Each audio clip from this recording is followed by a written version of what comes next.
क्या ये October war नहीं कहते? हमने आपको प्रोवोक कितने दिन से आप हमें कर रहे थे, हमने कुछ नहीं किया। इस बार हमने बहुत ही मैच्योर डेमोक्रेसी का एक उदाहरण दिया है। हम अपनी एयर स्पेस पे रह के स्टैंड, जो हमारी जो स्टैंड ऑफ वेपन्स है, कौन सी वेपन है, कैसी वेपन है, हाँ। और कैसे यूज किया, हम आपको बताएंगे नहीं। आपने कहा ना आपको धक्का लगा है, आपने कहा ना हमें डैमेज हुआ है, आप कह रहे हैं कि हमारे लोग मारे गए। आप करिए इन्वेस्टिगेशन, बताइए किस तरह की एम्युनिशन थी, कैसे मारा, किधर से मारा, कैसे कमर तोड़ी, ये आप बताइए, हम नहीं बताने वाले।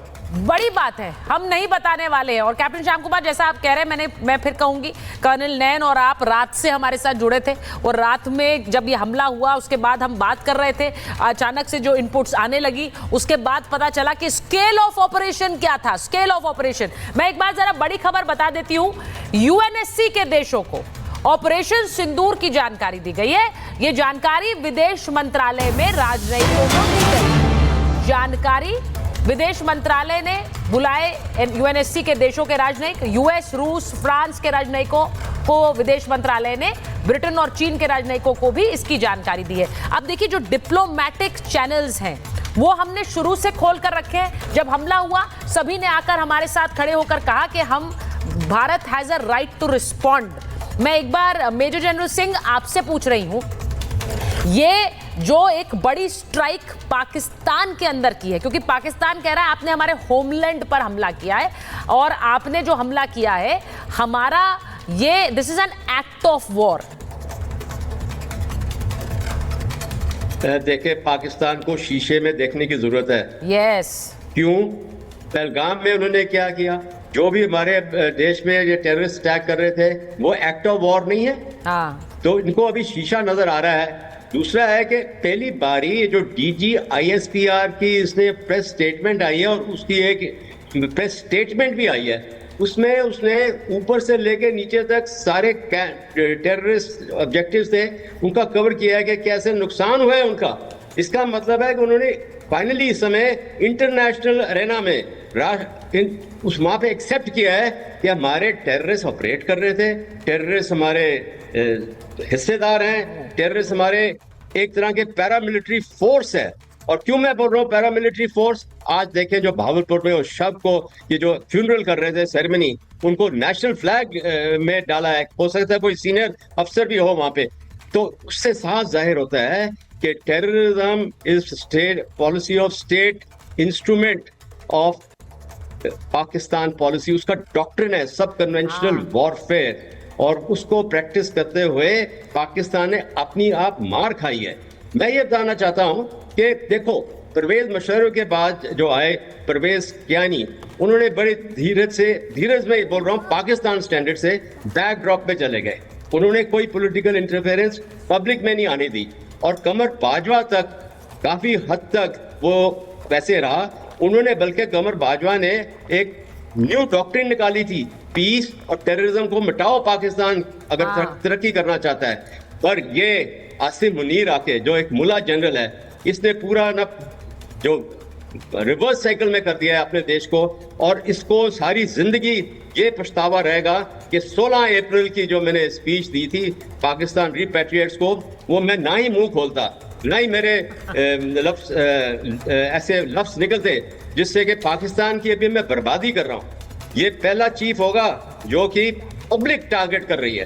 परवेज मुशर्रफ पहला चीफ था जिसको बाहर एग्जाइल में रहना पड़ा, पर ये मुनीर इसको पब्लिक उतारेगी, और इसको बहुत कठिनाइयां आनी है, क्योंकि पाकिस्तान की ये बर्बादी में उसके इतिहास में सबसे ऊपर इसका नाम आएगा। देखिए, मैं जब इस ऑपरेशन की बात कर रही हूं, हम ये बार बार कहते हैं कि ये देश कह रहा था कि एक बदला चाहिए।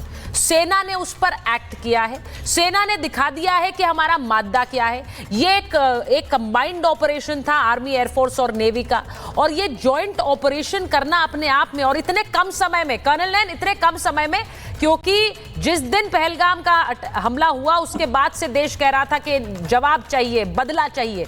इतने कम समय में सेना ने वो करा है जो कि मुझे लगता है हमारी मिलिट्री माइट दिखाता है, और उनकी मिलिट्री, उनकी इंटेलिजेंस की इनकेपेबिलिटी दिखाता है कि वो भाप भी नहीं पाए कि ये हमला हो गया। और यहां हमारी मिलिट्री माइट का ये नमूना है। जी डेफिनेटली सुचारुता, देखिए किसी भी ऑपरेशन करने के अंदर बहुत ज्यादा प्रिपरेशंस की तैयारी करने की जरूरत होती है। आप टारगेट्स देखते हैं, उसके ऊपर क्या हथियार लगाएंगे, आप कैसे उसको ऑपरेट करेंगे, मतलब कौन कौन सी फोर्सेस में इन्वॉल्व होंगे, नेवी, एयरफोर्स, आर्मी, फिर उसकी रिहर्सल्स होंगी, एक उसको माहौल बनेगा, सीक्रेसी रखी जाएगी, फिर टारगेट्स के ऊपर उसको जो आपने लॉन्च कर रहे हैं कि 15 दिन के अंदर जो सब कुछ हुआ और इतनी सीक्रेसी के साथ हुआ और इतनी अच्छी मेटिकुलस प्लानिंग के साथ हुआ, अब मैं समझता हूँ कि सराहनीय था।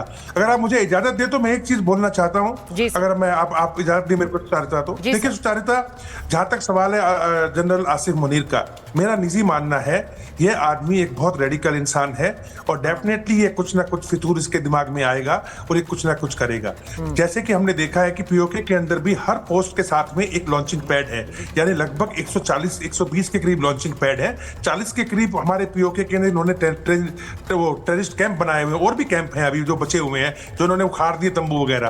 तो अगर हमें इसके साथ लड़ना ही है तो क्यों ना ये लड़ाई हम, जो आज इन्होंने शिमला एग्रीमेंट खत्म कर दिया है, एलओसी को एक सीज फायर लाइन बना के छोड़ दिया, यानी जो जितना आगे पीछे बढ़ जाए वो उसका, तो क्यों ना हम ये लड़ाई, अगर आने वाले टाइम पे हमें लड़नी पड़ती है तो ये लड़ाई हम एलओसी के ऊपर और पीओके के खिलाफ लड़े, ताकि 40 किलोमीटर की सिर्फ डेप्थ का एक एरिया है, हमारा अपना एरिया है, और ये जितने भी वहां पे सैनिक हैं इनके पाकिस्तान के 50% रेडिकलाइज हो रखे हैं, इनके आपस में भी डिफरेंसेस हैं। और ऐसे टाइम पे हम लोग जो भावलपुर वगैरह में अटैक करते घूम रहे थे, इनके असली आका तो यही लोग हैं, आसिफ मुनीर जैसे लोग, और इनको ही पनिशमेंट जब तक नहीं करेंगे तो इनको कोई फर्क नहीं पड़ता हम कितने लोगों को मार दें, ये फिर पैदा कर देंगे।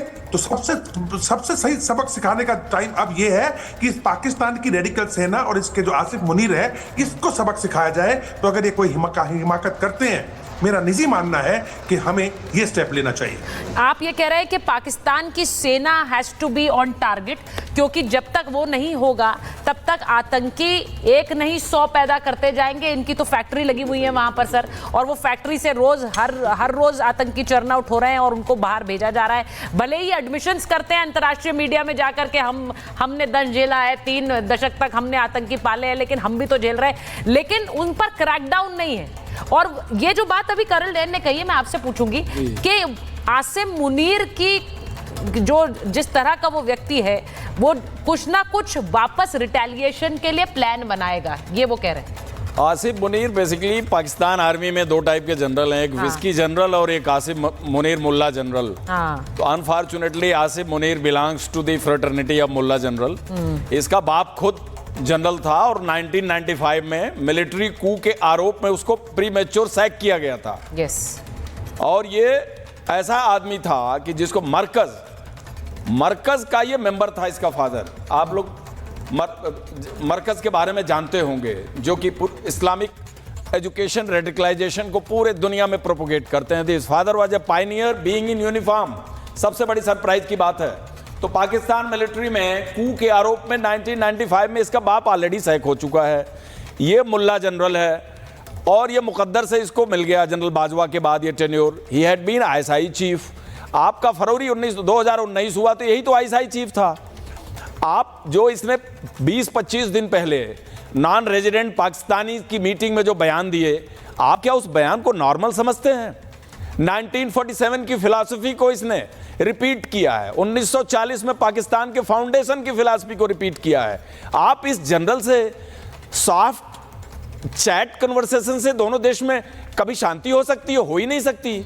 हमको इस मुल्ला मुनीर के